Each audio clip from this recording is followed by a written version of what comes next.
Classic Rock Beagle. Welcome to the Annals of the Classic Rock Beagle. The unusually aggressive Moser is the star of the show.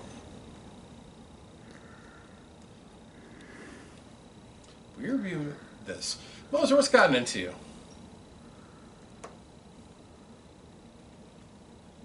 In fairness, Jarlaxle has a bunch of weight to pull, like I do.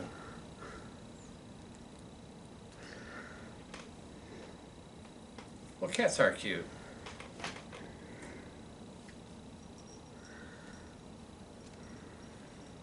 So why are you upset with Jarlaxle?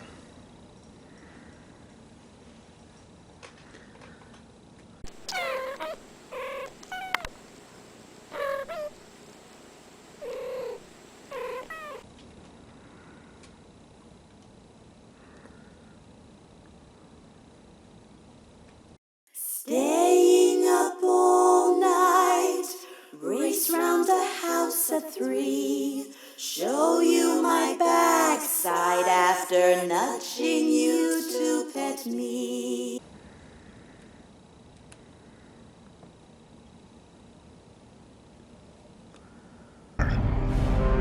To stop what's coming.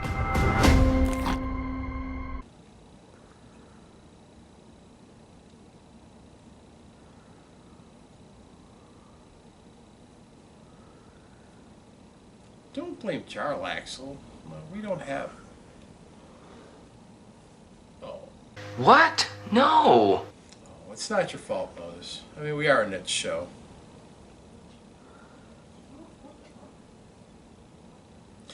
Don't blame Jarlaxle, Moser. I mean, those videos are placing Cat in famous or recognizable scenes. There's a certain clever, marketable charm to them. Bad judger. Bad cat. Well, Moser works out his issues with my cat. Today, the Classic Rock Beagle will be doing its last review for the best of the decade, reviewing the top songs of the 1950s. The song, or the version of the song, must have been first released as a single, or in the case of our number 10 song, on an album between January 1st, 1950 and December 31st, 1959. An artist can only appear once on the list. Let's go on to our honorable mentions before we see bloodshed on the Classic Rock Beagle. Stars shining bright above you. Count this as my number 11 song. I was a little hesitant to include it since I'm not quite 100% sure that it came out in 1950. I love you, Cassie, but Ella owns this song and she always will.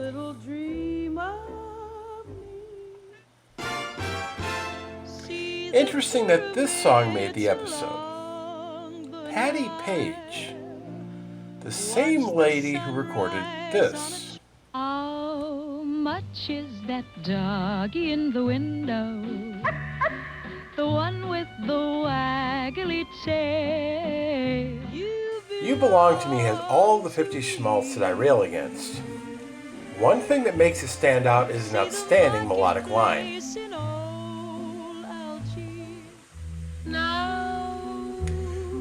This song was vying for the same part, this corner of the musical landscape with Joe Stafford's Make Love to Me. Julie London wins this spot outright. Her smoky alto sells that she's been through hell. And then there's... That's guitar! Elvis has been condemned by some for co-opting black culture. I respond, might I introduce you to Pat Boone?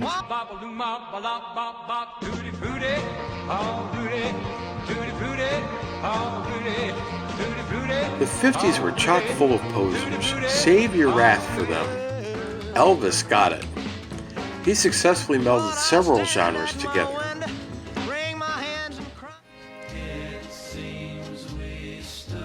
Of all the songs on this list, this one came way out of left field. I generally like prime Dion with and without the Belmonts, but never to the extent where I would consider them for these lists. Until now. A quick shout out to my last 3 cuts: Come Go With Me by the Dell Vikings, Mr. Blue by the Fleetwoods, Oxford Comma, and What Did I Say by Ray Charles. Because I'm a man for useless information, I checked something.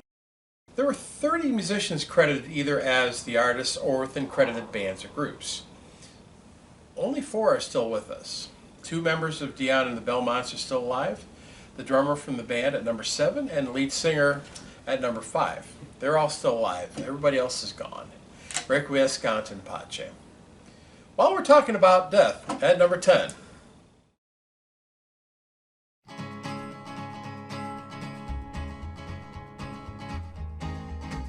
To the town of our free rode a stranger one. After being discharged from the Army after World War II, Martin Robinson got married and had a show on local television in Phoenix, Arizona. In that capacity, he struck up a friendship with little Jimmy Dickens. Dickens got him into the music business. And by the mid-50s, Marty was starting to make inroads as a regional and then national pop idol, now known as Marty Robbins. His version of a white sport coat and pink carnation went gold in 1957. In 1959, he went a hard turn into country, writing most of his own songs for the album Gunfighter Ballads and Trail Songs, which featured his most remembered song El Paso and a number 10 song of the 50s. In this town there lived an outlaw by the name of Great melody. Marty Robbins was a true country singer who could sing to a broader audience.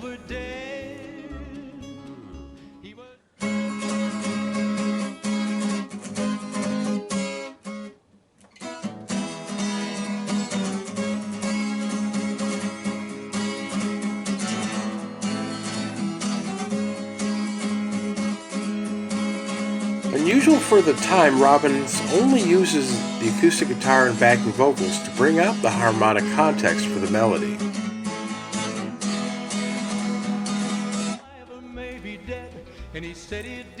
I didn't hear a bass or any drums in the mix, but the rhythm guitar was pronounced. For a song less than 2 beats per second without a rhythm section, there was a ton of energy. Well done.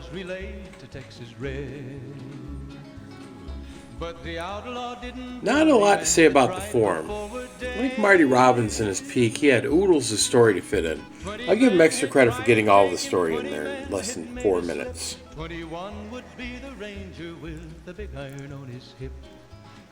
very down-to-earth arrangement for the 50s, with a heavy emphasis on the acoustic guitar. No strings, no horns, no keyboards, or even electric guitar. The lead vocal was a bit heavy in the mix, but that was helpful for bringing out the story. It was unusual for the 50s, but it worked.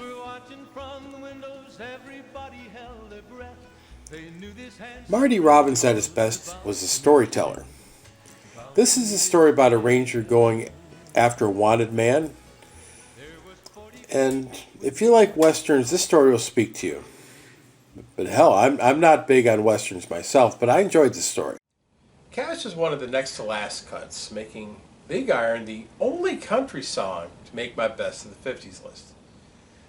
My dad would skin me if he found out about that. He's all about country from the 50s. It's my dad.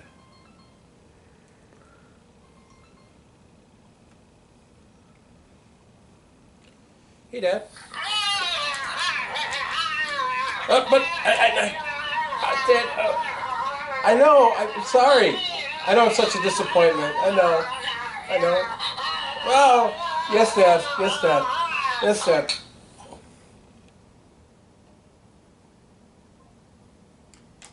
Anyways, Marty Robbins' El Paso is my number 3 song in 2012, making Big Iron a more compelling story and an equal song. I rated it 8.7, an excellent song. Next.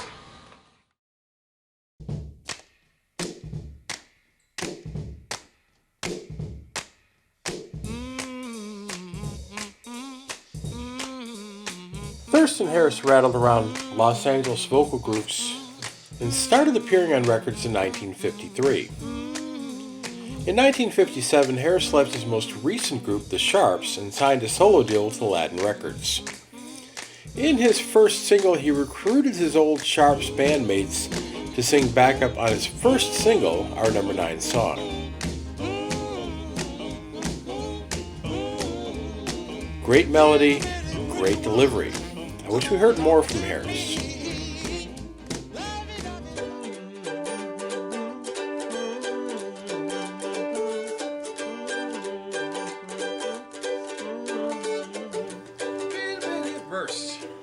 just a two-chord song, but the brilliant harmonies from the sharps raises the grade.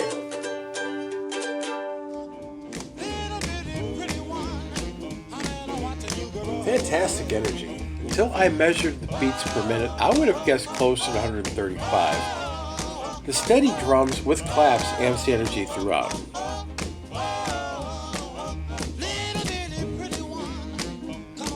The form is pretty cool. It was more common in the 50s to put non-verbal lines in the songs. It's showing off the best part of the song, the harmonies.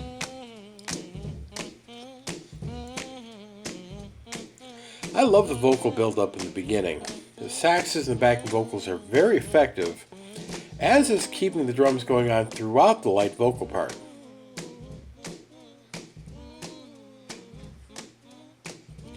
Fluff lyrics about the love of a man for his child, not a love interest this time. Bravo 1950s song for not always being schmaltzy about what I'll call cheap love. Gotta love the harmonies to this song, and I do, enough to place a little bitty pretty one in a dead tie with Big Iron. But I gave it the number 9 spot because I gave it a higher grade in the last listen. Anyways, next.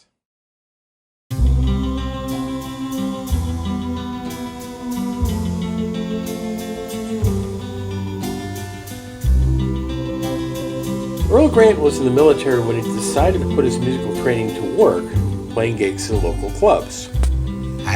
There he was noticed by an A&R guy in Fort Bliss, Texas. He would kick off his successful career with the number 7 song, which is our number 8 song.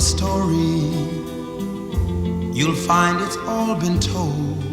I'll call this a 1990s formula.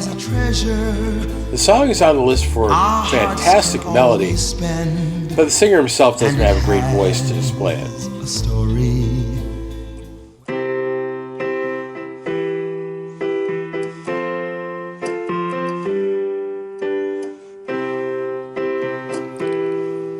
This song is not a strict doo-wop song. It actually changes the chords throughout the verse.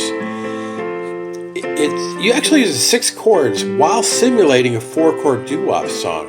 Only the 3rd line is strict doo-wop 1, 6, 4, 5. Very clever.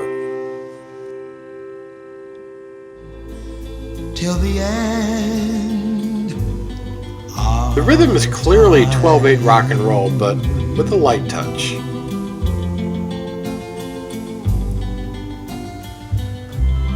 Like so many songs today, the 50s have a lot of recurring chord patterns. There was a beautiful intro with the build throughout, vocal limitations notwithstanding. There's no place you can go, but Beautiful vocal intro at the beginning. There were builds throughout with strings and guitar. The word I'm looking for is tasteful. Yeah, I think that's it.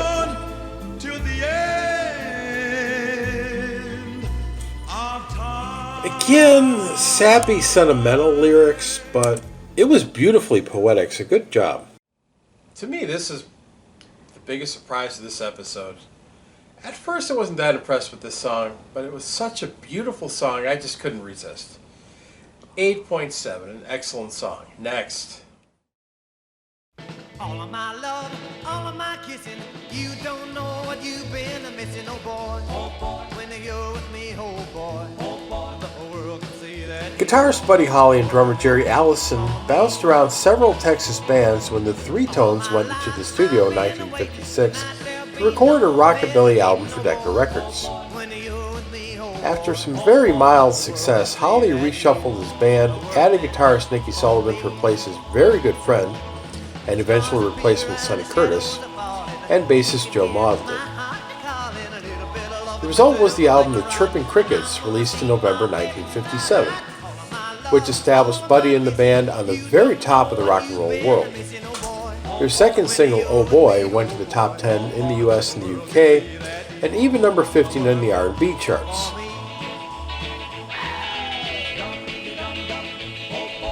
A very good performance with a good melody. Nothing great, but perfectly fine. All my love, all my kissing, baby, you don't need to listen, boy. Boy, the world is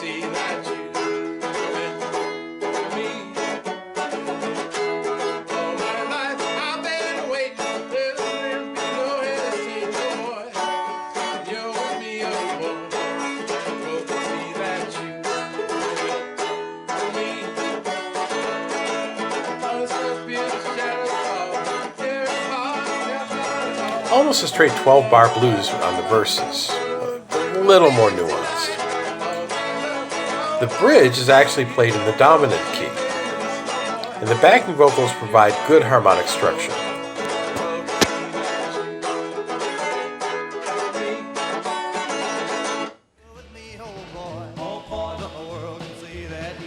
Oh boy, those early rockers weren't afraid to turn up the tempo, were they?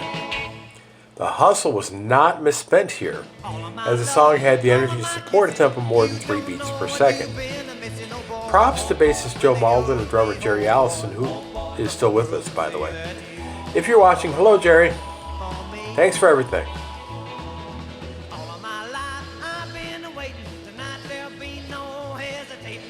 Very short verses. They cram all this into 2 minutes.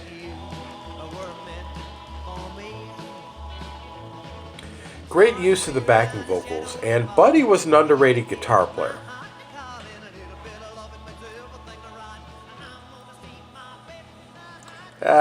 You can give the lyrics a miss. Seriously.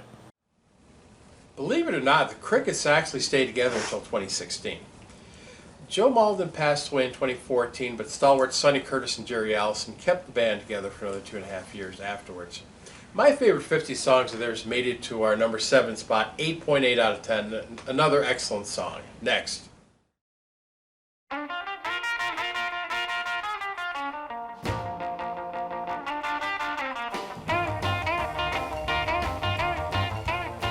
Chuck Berry was far removed from being a decent human being, so we won't canonize him here on the Classic Rock Beagle.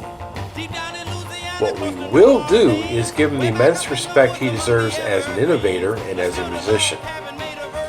Chuck Berry got his start as the guitar player for Johnny Johnston, until Berry got hired by Chess Records. Then Johnston became Berry's piano player for about 20 years. Now Johnston was the superior singer of the two and an equal songwriter, but Berry was the superior showman. In the mid-50s, that went a long way. Johnny Be Good was released in 1958 after 3 years of stardom for Berry. It was a lesser hit than Maybelline, School Day, and creepily, Sweet Little 16.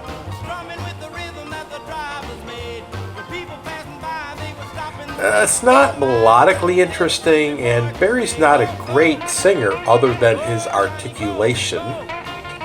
The strengths of the song are found later in the episode.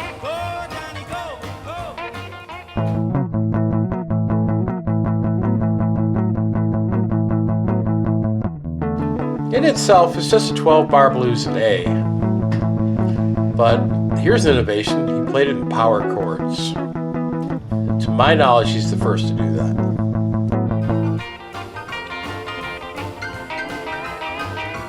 A very strong rhythm, of course. Chuck Berry redefined the rhythm guitar between his innovative licks. And in this song, you can't help but move your feet.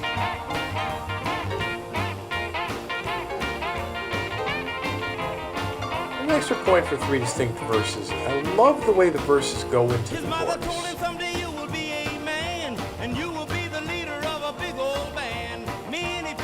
Give the song another listen. What you're actually hearing is distorted guitar and power chords. Now, Berry wasn't the first person to turn his guitar up beyond the limits of good taste, but he brought it to the masses before Bo Diddley came along. And again, Johnny Johnston on the ivories here, slays.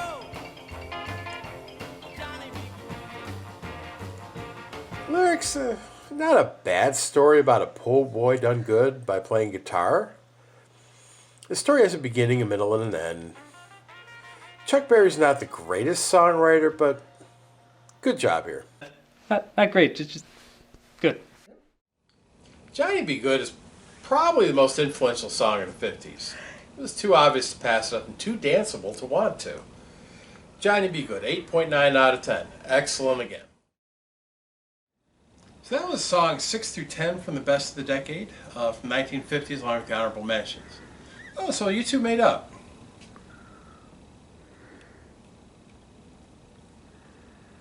And so what happened?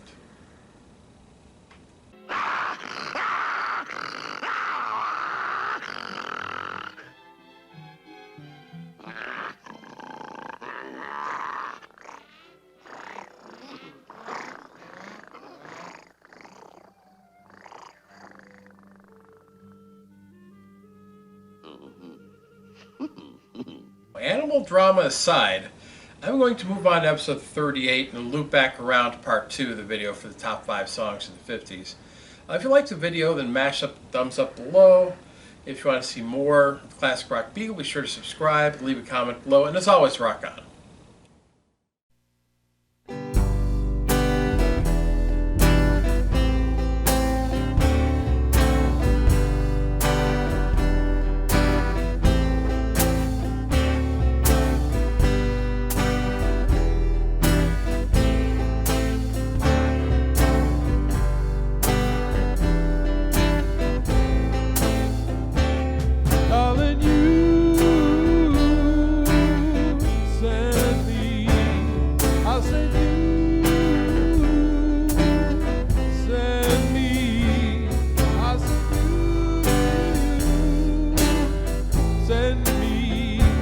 Honest you do. Whoa, I said you thrill me, darling, you thrill me, darling, you thrill me, honest you do.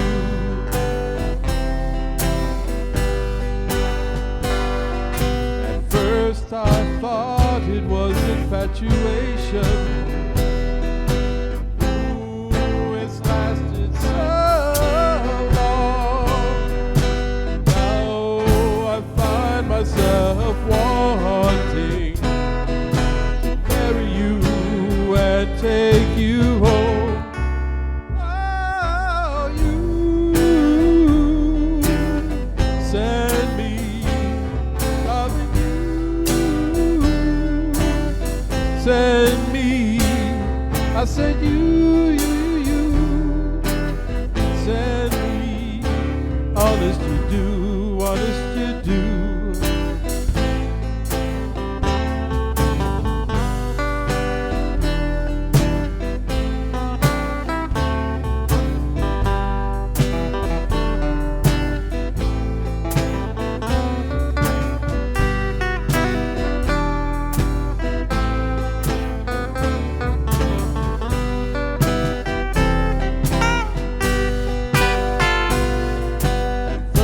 I thought it was infatuation, but ooh, it's lasted so long. Now I found myself wanting to marry you and take you home. Oh, you send me, I said you send me, darling, you send me, honest you do.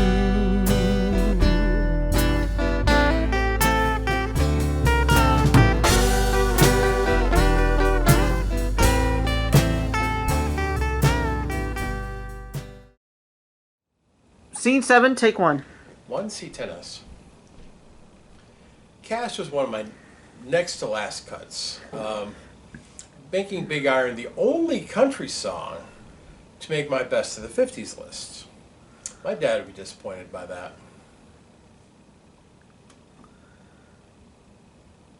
Let me also make sure my ringtone's on. Yeah, let's try it again. Give a ringtone. This must not be on. Silent. Sound.